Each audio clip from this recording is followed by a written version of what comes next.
Hello, everyone. Thank you for joining us. My name is Mike Forrester.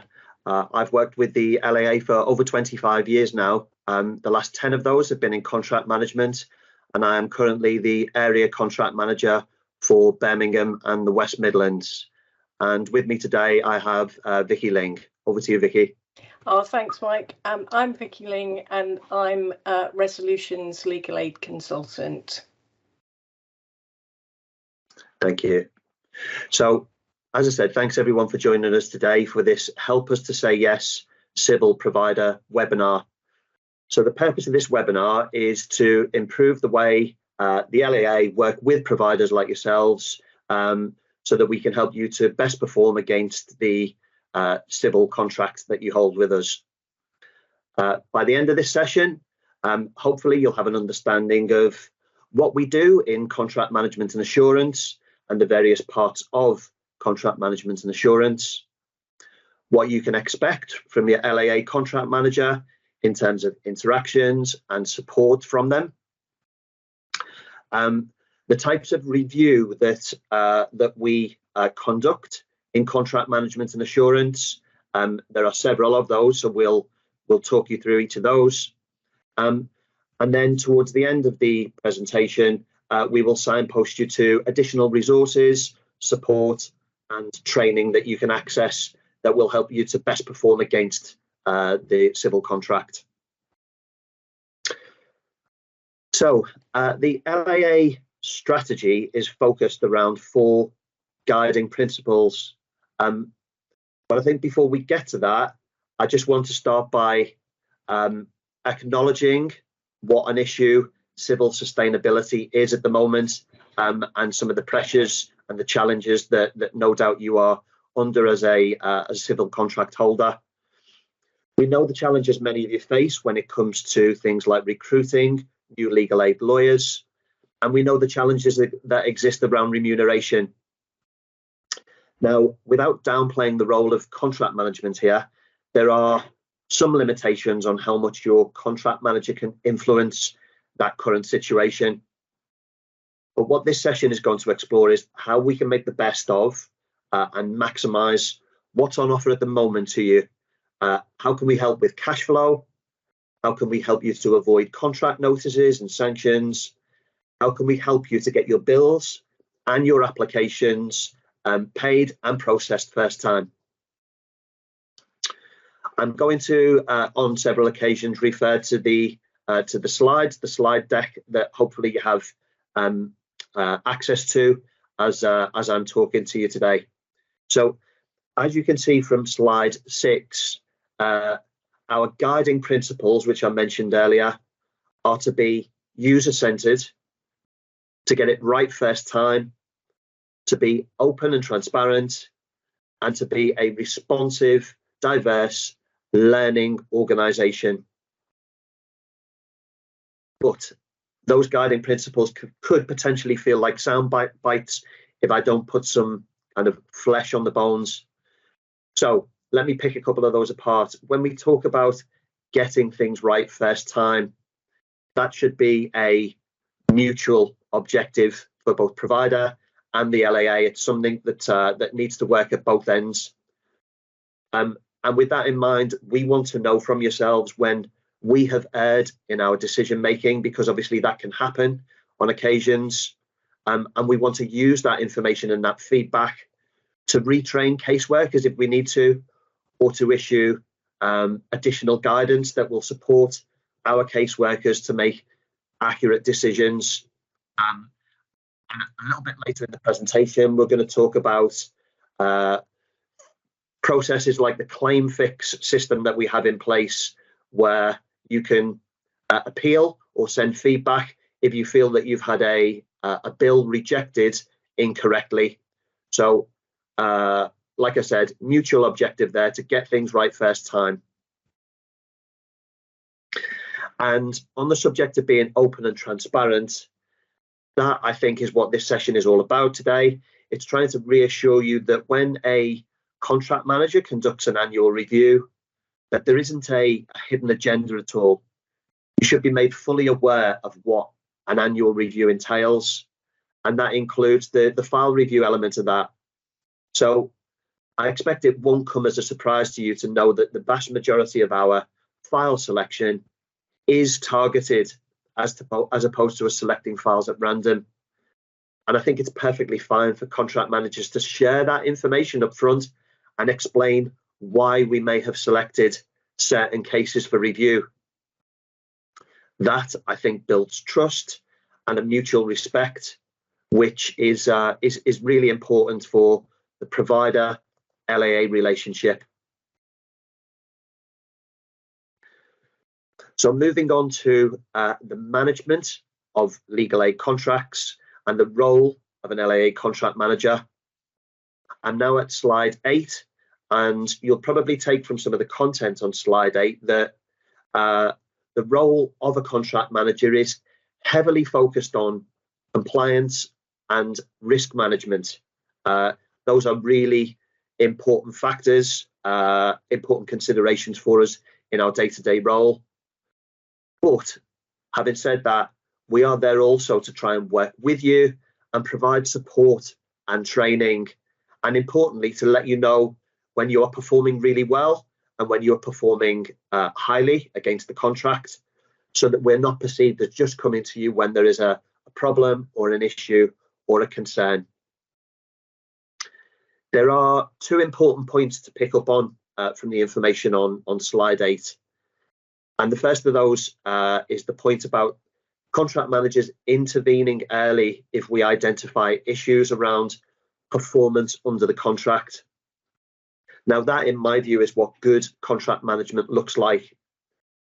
If we start to see from the management information that we have at our disposal that an important key performance indicator is being missed, then I think it's really important that rather than wait, say, 6 months before raising the subject with you, it's vital that we get in early, flag the matter, and have a productive conversation with you. It could be that there are factors we're not aware of which are contributing to underperformance. And I think it's fair to say that during the pandemic, we saw some of that where providers had to furlough, important personnel, maybe personnel that are key to compliance and accurate billing. So that's just an example of where there were mitigating factors that we had to take into account. But even if there aren't those factors, it's right that we make contact early and discuss a specific and timely plan for improved performance. Your contract manager should make it very clear what that improved performance should look like so that there's absolutely no ambiguity. And he or she that should then support you to get to where you need to be by, for example, giving you monthly updates on performance so that you can see if you are heading in the right direction. So early intervention and productive conversations, I think are really important for the relationship. And then the second point to pick up on slide 8 is the point about reporting changes in the structure of your business. That's a really important point to cover. Now, every now and again, we see instances where it comes to light that a firm who maybe, for example, were previously a sole practitioner firm have become a partnership, and we've kind of stumbled on that information almost by mistake.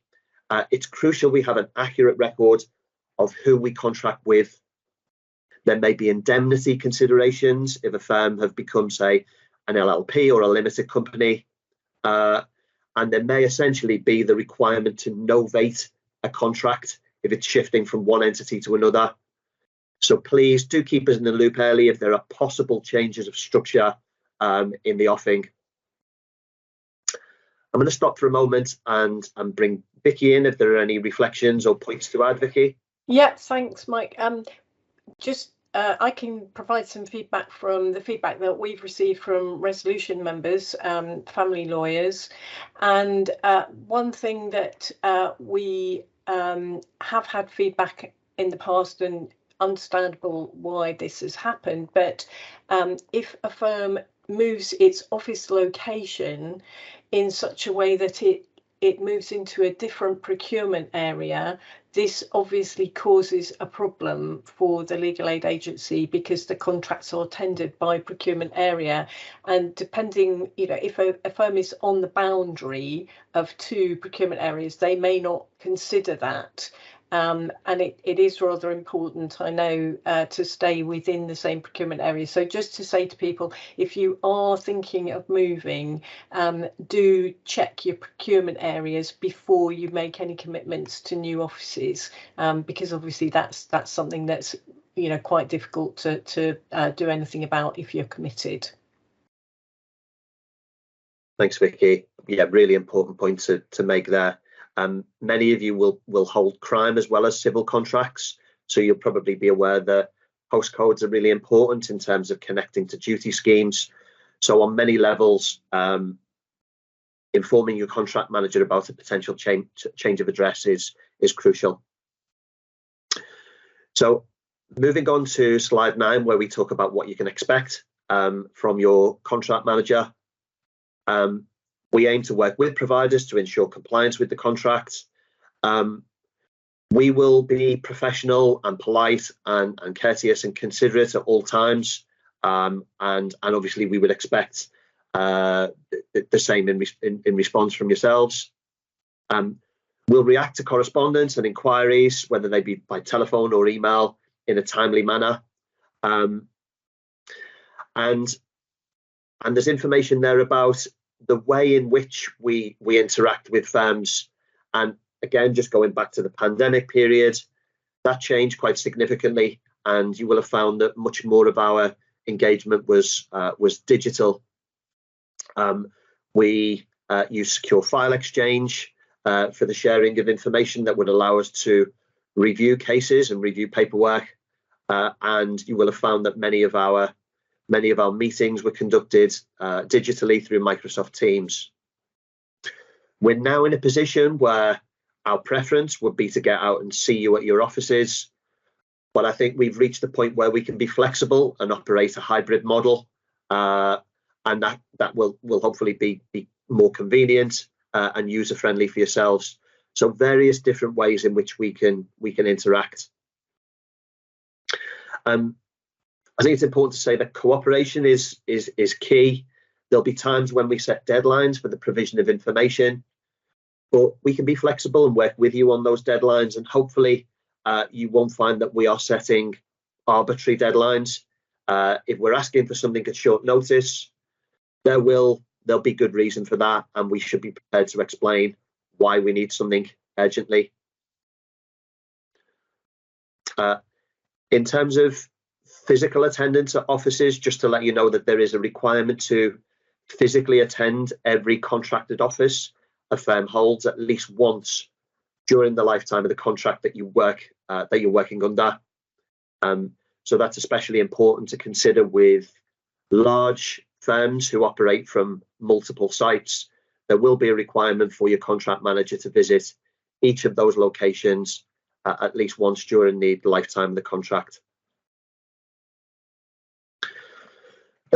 So on slide 10, we cover the different aspects of an annual review and some of the checks that we conduct. And all of those that are listed around staff compliance, business compliance, and other areas of compliance are in addition to the financial, the file review element that we carry out. Now, lots of this involves the provision of information, and it can be done in advance of the annual review via an email exchange. So things like practicing certificates, supervisor declaration forms, you'll be aware that there is an annual requirement for supervisor declarations, and you should be prepared to complete and refresh those forms and send them to your contract manager annually.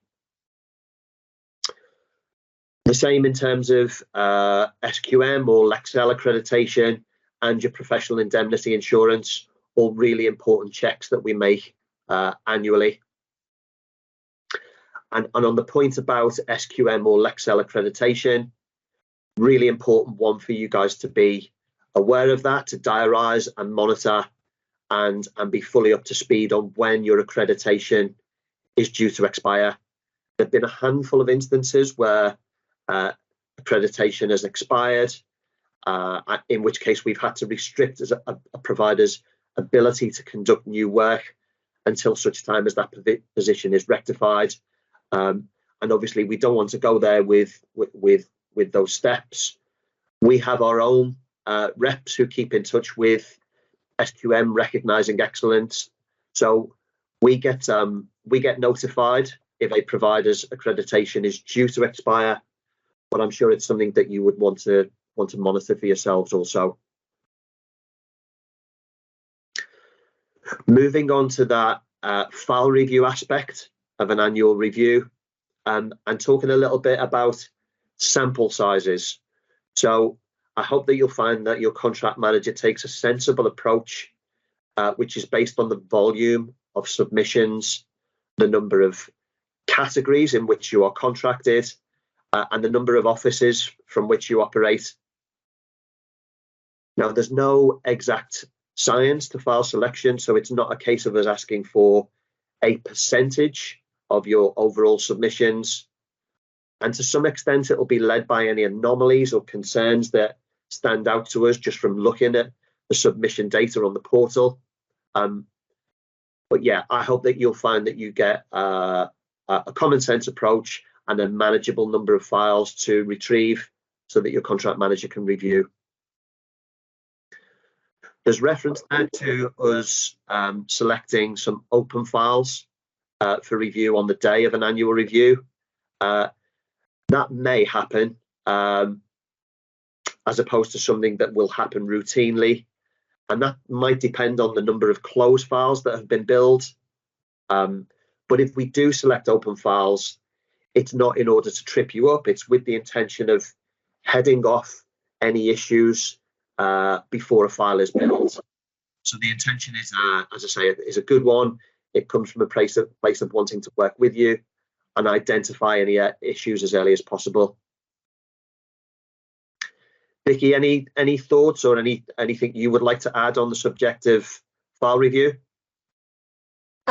Yeah, I just to agree that the approach should be, and generally the feedback that we get from members is that it is, you know, proportionate in relation to the type of work that's done. It's not something where we get feedback that members are struggling with the numbers of files that they're being asked for. That can be more of an issue, and I'm sure you'll come on to this, is where the contract manager picks up problems on some files and then asks for self-review, and that can be more challenging for members. Thanks, Vicky. And yeah, to pick up on that issue of self-review, as Vicky said, if we identify errors, non-compliance on the initial review, we may need to ask you to do a self-review of any other cases which fit the same profile as those non-compliant files that we have identified. But we're aware that if the issue that we picked up on is, let's say, for instance, evidence of means, then any self-review would have to cover the other means tested cases. So a self-review could potentially be a large exercise. If it is, then again, we will be reasonable in terms of a time frame and a period for you to conduct that self-review. Moving on to slide 12, which talks about file review outcomes. I just wanted to try and reassure you that file review isn't a mechanism designed to recoup monies from firms. It is a vehicle for ensuring accurate claiming. There'll sometimes be occasions where we identify underclaims as well as overclaims, and we are keen to flag those with you. Essentially, we want to help you to get paid the correct fee for the work undertaken. Now, I think it would be remiss of me not to mention at this point the subject of contract notices, and providers will, I expect, to have different experiences of contract notices. And in a minute, it'd be interesting to get Vicky's thoughts on conversations that she's had with member firms around the subject of contract notices. But from our perspective at the LAA, I hope we've got to a position now where we take a pragmatic approach and are not issuing notices arbitrarily for very small one-off, often admin oversight errors. Consistency is key around this area, but at the same time, we have to take each case on its own merit, and the decision will be informed by things like the financial value of the error that we've identified, the number of files on which errors have occurred, and what does that look like as a percentage of the file sample that we have reviewed. I think we're trying to get to a point where we can establish whether the errors indicate a fundamental lack of understanding of the contract or the claiming guidance. So those are some of our thought processes when it comes to the subject of contract notices. Yeah, and this is something, sorry, Mike, but this is something where Resolution has noticed a real change in feedback from members, that if you were to go back a few years, it was something that unfortunately fairly regularly we'd get contacted by a member who said they had one file, possibly even an underclaim, where it was an error, and they got a contract notice, and we're just not getting that feedback now. So obviously there has been a real change at the legal aid agency's end, and it looked, from what you're saying, I would say that the feedback Resolution has been getting would support what you're saying, and that the more flexible approach has worked through contract managers more generally. Thanks, Vicky. That's really reassuring to hear. And on the subject of contract notices, I just wanted to do a little bit of myth busting here and reassure you that a contract notice does not in any way impact on a provider's ability to tender for future contracts. Yes, it's true that information on contract notices and sanctions is recorded on your provider activity report, which I'm gonna touch on in a minute. But the primary aim of any notice is to flag the fact that non-compliances have been identified and trigger a mechanism for improving accuracy. So that would involve inviting you to self-review claims, as I've mentioned, and self-review claims from the same period which fit the profile of the non-compliant files, but also discuss any areas where extra controls or perhaps revised checklists might be needed at your end.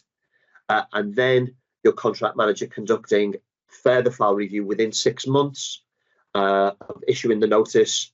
So essentially, it's a risk management process designed to increase the accuracy of the claims.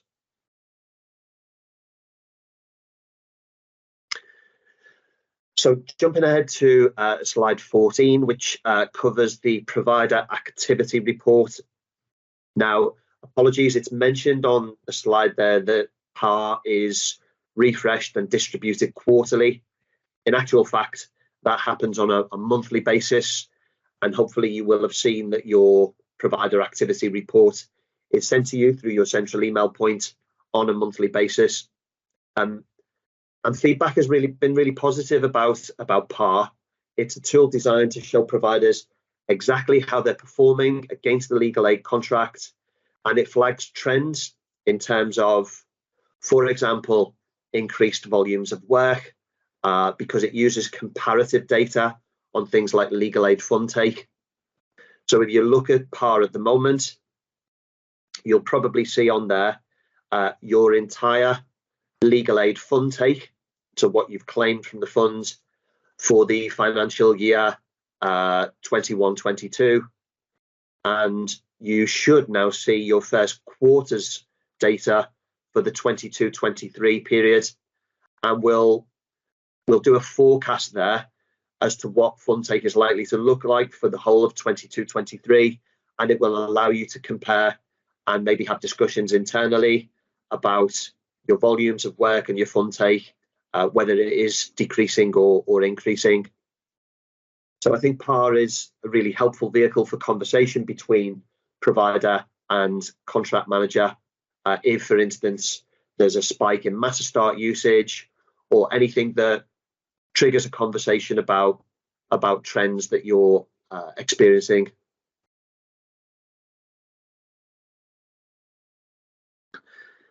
The next few slides cover the really important subject of unrecouped payment on account.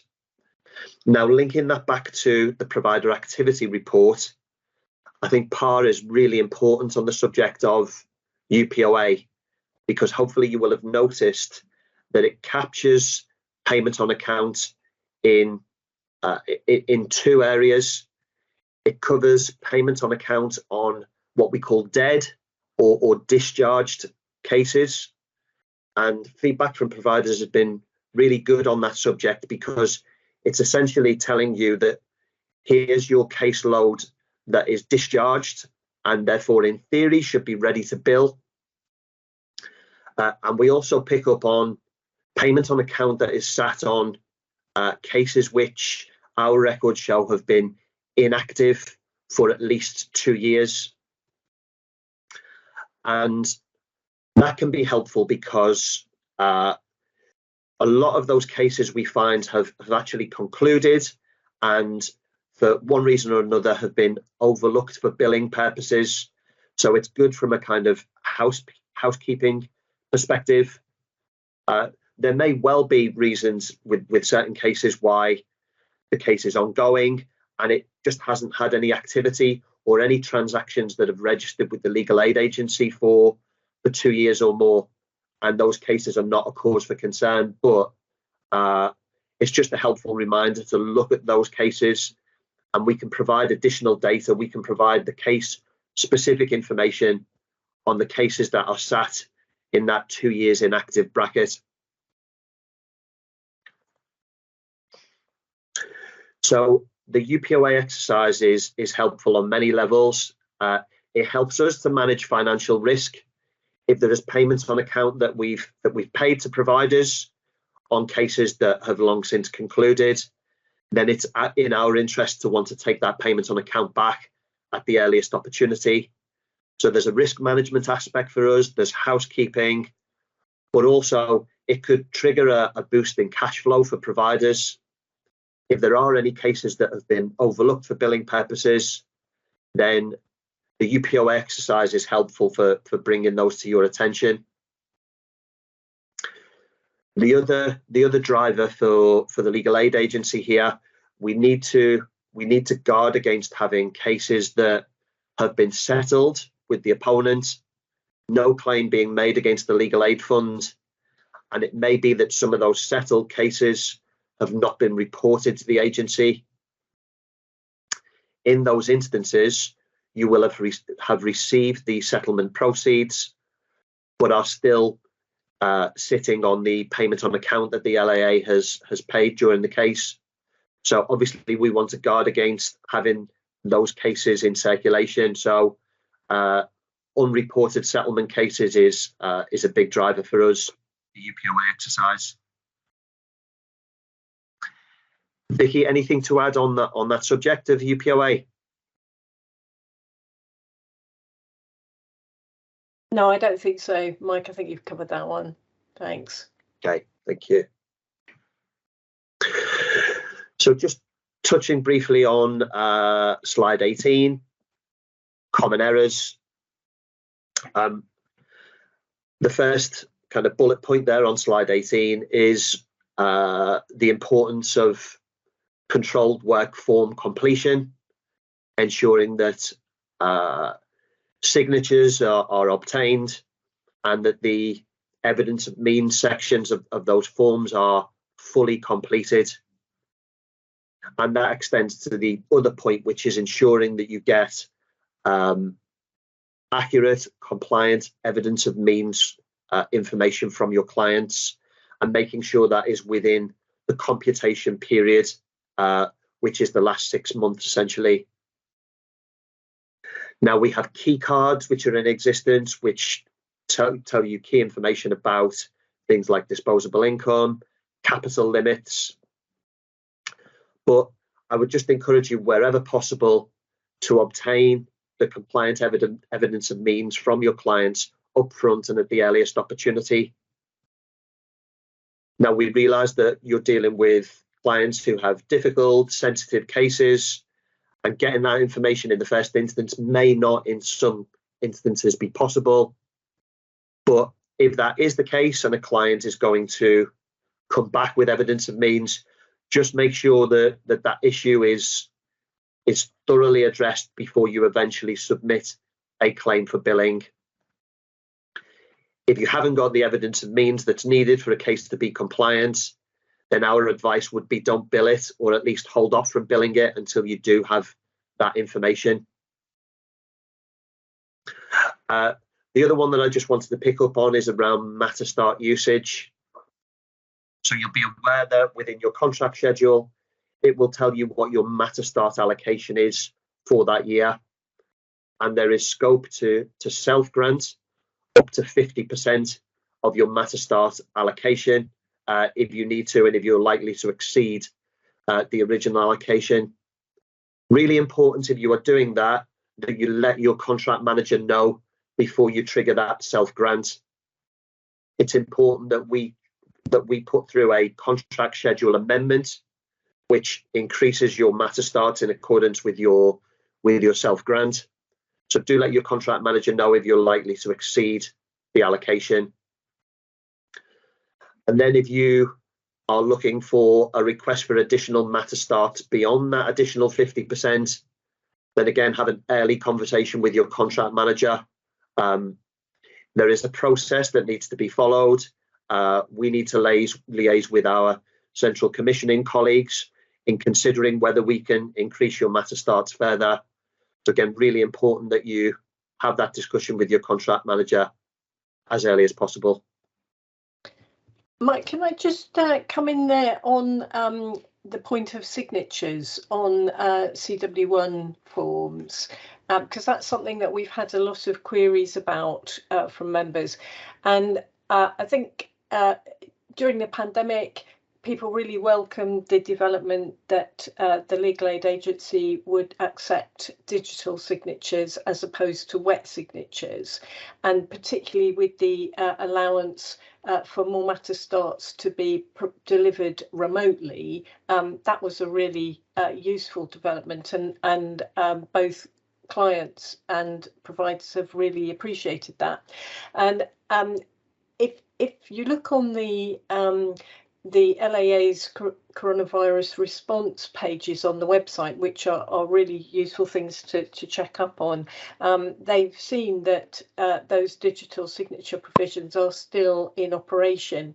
But just to stress to people that it's not a carte blanche for all signatures to be digital.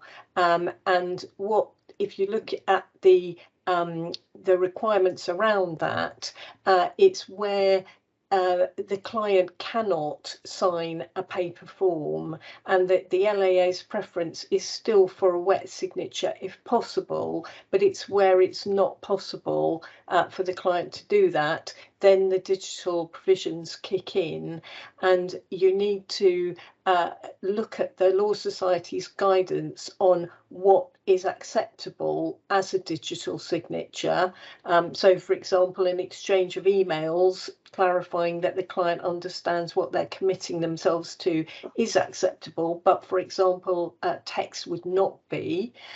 So, make sure that you're aware of what that is, and that it also has to be authorised by a supervisor. So it's the digital signature provisions are still in force, but there are requirements around that. And just to point out to people, do check up on the website what they are and make sure that they comply with them, in which case it will be fine. But it's not just a kind of carte blanche, oh, you can always accept a digital signature. Wet signature is still the preference. Thanks, Vicky. So one of the last points that I'm going to cover in the presentation today is the different types of contract management and assurance review that are undertaken, because there are others in addition to the annual review that your contract manager will undertake. And I'm going to pick up on a couple of those. So the first point to make here is that there are several reviews, audits that we may undertake, but I hope you'll find that we will work with you as opposed to bombarding you with requests for files and information, and make sure that that is done in a holistic, in a cohesive way, and in a reasonable way, so that we appreciate and take account of your many other priorities that you have to take care of day to day. So one of those additional reviews is a peer review. And you can usually expect a peer review to take place in any of the categories in which you operate at least once during the lifetime of your contract. Now, obviously, if you hold multiple categories, then that could lead to more than one peer review. But just to pick that apart a little bit, a peer review, as you probably know, is the assessment by a panel of independent, experienced legal practitioners, your peers, and they are looking at the quality and the standard of work performed by legal aid providers. Now, you're probably aware of our scoring matrix, which runs from a 1 to 5, and anything that scores from a 1 to a 3 is good, acceptable territory.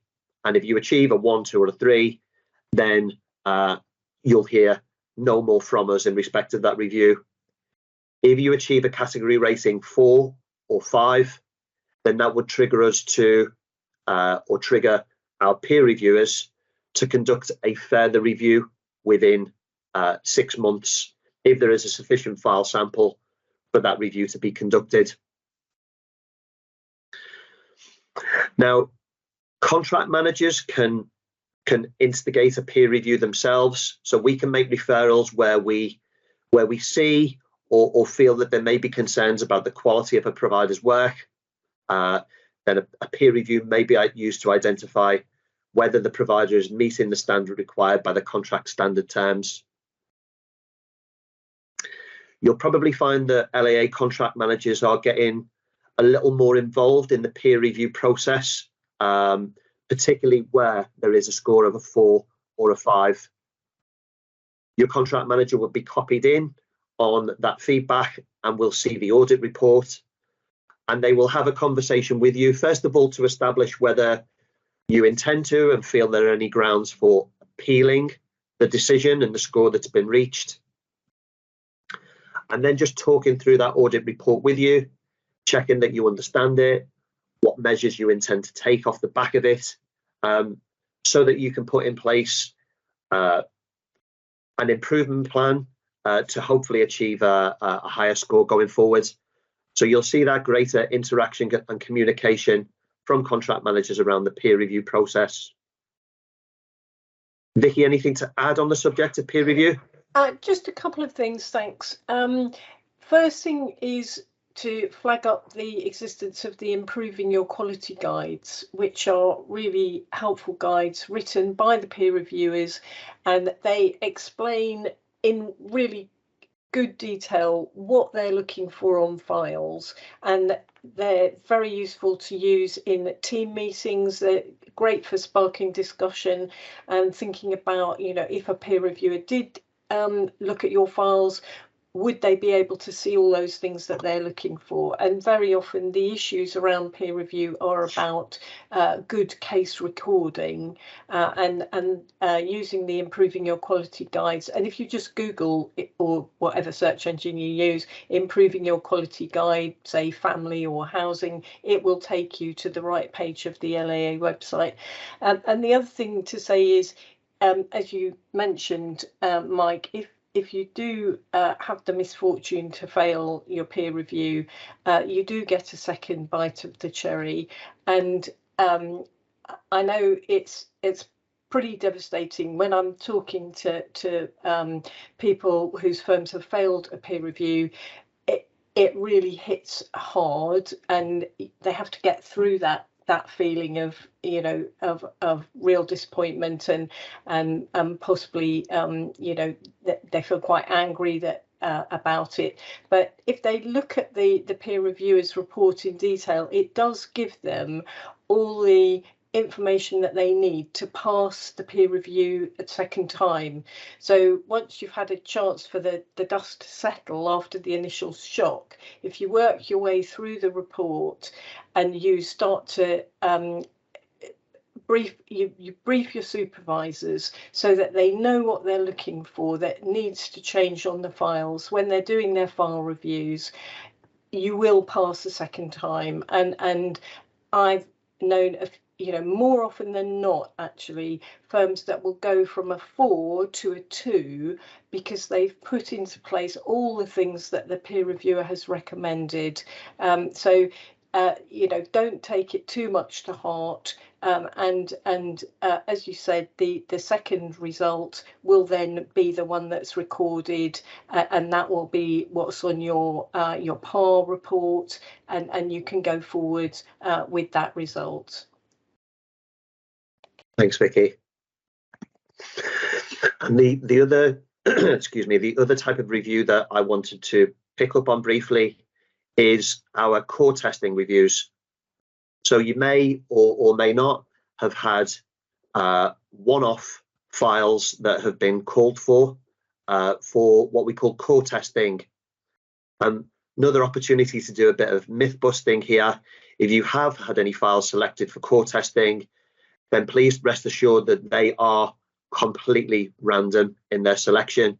They're based on a pull from the data from the previous month's worth of legal help controlled work submissions.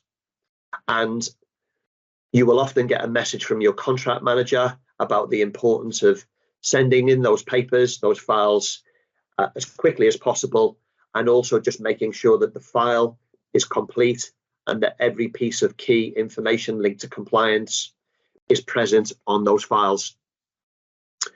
And the reason for that is that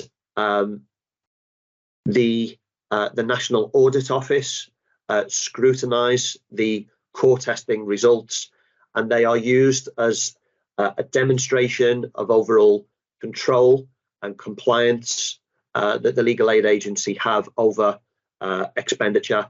So really, really important that those core testing files are compliant and that all the information is present.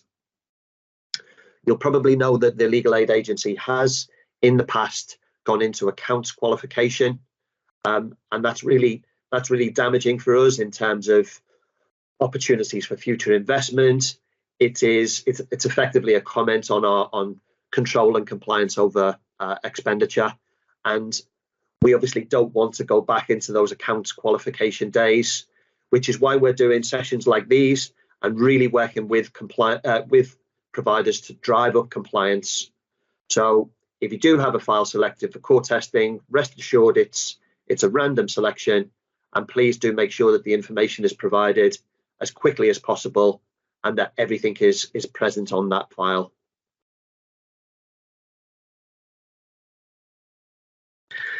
And then the last slides in the presentation, I'm not going to touch on in too much detail. They are there as a bank of helpful resources for you to use as and when you need them. But just a couple of quick points to make. Slide 25 talks about the Legal Aid Agency's training website. I hope that you are all aware of that. It is a fantastic bank of resources that will help you to drive up and increase compliance. You can access it through legalaidlearning.justice.gov.uk, and you'll find a range of, as I said, civil resources on there around billing, amendments, discharge, all of the processes that you need to follow through CCMS. And do make sure that you click on and are aware of the trainer-led online modules. We run regular live webinars on the various aspects of the civil, both legal help and certificated process. So there's lots of live resources that you can tap tap into through that website. And also just to bring to your attention slide 27 and the fixer routes that I mentioned earlier. We have in place fixer routes for both applications and for bills. So if you have an application or a bill that is rejected and you feel that our rejection is incorrect, then you have an opportunity to feedback and challenge those through those fixer routes, which helps in terms of any delay in us dealing with that application and bill. And it helps us to retrain our caseworkers if we need to, revise our checklists, issue additional internal guidance so that we're doing our best to get it right first time. So do pay attention and look through those last few slides that have a lot of really helpful resources. And I think that goes back to the point I made at the start of the session today about exactly why you have a legal aid contract manager and what their role is. They are there to manage risk. They are there to ensure compliance, but also they're there to train and support you through the various processes that you have to follow under the civil contract. We want to demonstrate the support and the value that a legal aid contract manager can provide to you. So that's it from me. I hope this has been a really useful session. Do use those slides, those materials, share them across your business, because there's some really helpful links and resources there that you can tap into. And thank you for joining us today.